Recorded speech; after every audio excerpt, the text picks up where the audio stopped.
उस बीच भोपाल से बड़ी खबर सामने आ रही है, जहां तेज लाउड स्पीकर के खिलाफ ताबड़तोड़ कार्रवाई जारी है। 619 धार्मिक स्थलों से लाउड स्पीकर हटाए गए हैं। वहीं 356 धार्मिक स्थलों पर लाउड स्पीकर की आवाज कम करवाई गई। वहीं पुलिस ने 462 धार्मिक स्थलों पर बैठक कर नियमों की जानकारी दी। तो लाउड स्पीकर पर और डीजे पर नजर रखने के लिए 8 टीमों का गठन किया गया है। लाउड स्पीकर को लेकर लगातार कार्रवाई जारी है। तेज लाउड स्पीकर के खिलाफ ये मुहिम लगातार आगे बढ़ती हुई पुलिस ने 462 धार्मिक स्थलों पर बैठक की और नियमों के बारे में जानकारी दी है। लाउड स्पीकर और डीजे साउंड्स पर नजर रखने के लिए 8 दलों का गठन भी किया गया है।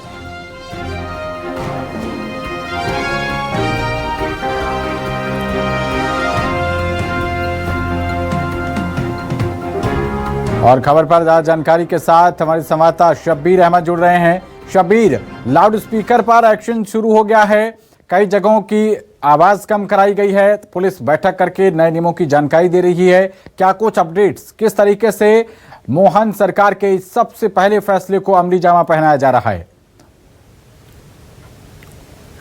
बिल्कुल पवन, आपने सही कहा कि सबसे पहला फैसला यही लिया गया था कि तेज आवाज में लाउड स्पीकर नहीं बजे और तेज आवाज के कारण जो प्रदूषण होता है, लोगों को, आम जनता को दिक्कत आती है, उसकी परेशानियों का सामना ना करना पड़े। और दूसरा फैसला लिया गया था कि खुले में मांस ना बिखरे।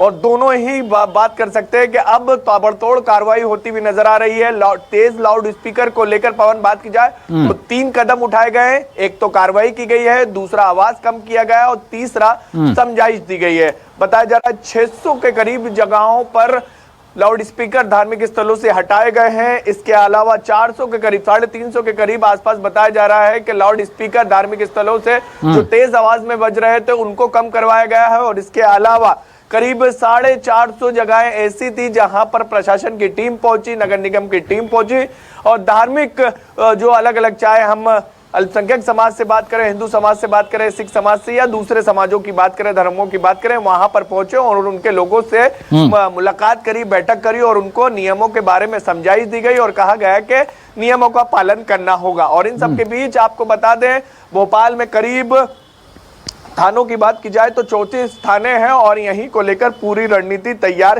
की गई है। 8 अलग अलग दल बनाए गए हैं जो अलग अलग संभागों में बांटे गए हैं। यही टीम कार्रवाई करती हुई नजर आ रही। लेकिन इन सब के बीच जो जानकारी निकल कर पवन, एक चीज और सामने आ रही, जो डीजे संचालक हैं वो प्रदर्शन करते हुए नजर आ सकते हैं अगले 1-2 दिन के अंदर, क्योंकि उनकी तरफ से ये कहा जा रहा है कि नए साल पर उनका सबसे ज्यादा कारोबार होता है। लेकिन जिस तरीके से डीजे की आवाज पर प्रतिबंध लगाई गई है तो उससे उनके कारोबार को काफी दिक्कतों का सामना करना पड़ रहा है। और इसके साथ साथ अब जो भोपाल कलेक्टर ऑफिस है वहां पर डीजे संचालक पहुंच भी रहे हैं, परमिशन लेते नजर आ रहे हैं। अभी तक की जो जानकारी निकल कर आ रही है कि राजधानी भोपाल में नए साल पर 100 से ज्यादा पार्टियां होगी और 6 से 7 जो डीजे चालक है वो रोज कलेक्टर ऑफिस पहुंच रहे हैं, वहां से परमिशन लेते हुए नजर आ रहे हैं। लेकिन इन सबके बीच पवन, प्रशासन की तरफ से एक नंबर भी आम जनता के लिए जारी किया गया है। इस पर नंबर पर फोन लगाने के बाद आप शिकायत दर्ज करवा सकते हैं। तेज लाउड स्पीकर को लेकर अभी तक के वहां पर कोई भी शिकायत नहीं पहुंची है, तो इसलिए कार्रवाई नहीं की गई है। वहां पर शिकायत पहुंचेगी, उसके बाद तत्काल टीम पहुंचेगी, जो 8 टीमें बनाई गई है और टीम पहुंचने के बाद वहां पर उन लोगों के खिलाफ कार्रवाई करेगी जो तय मापदंड के ज्यादा आवाज में स्पीकर बजाते हुए, लाउड स्पीकर बजाते हुए नजर आएंगे। देखिए शब्बीर, सुप्रीम कोर्ट की रूलिंग तो बहुत पहले से थी। अगर कमलनाथ के कार्यकाल को थोड़ा सा छोड़ दिया जाए तो लगभग 18 साल भारतीय जनता पार्टी का ही शासन रहा। अचानक से ये जो मोहन यादव सरकार ने ये कदम उठाया, इसको जनता किस तरीके से देख रही है? देखिए, जनता इसको लेकर पसंद कर रही है क्योंकि उनका कहना है दोनों चीजों को लेकर।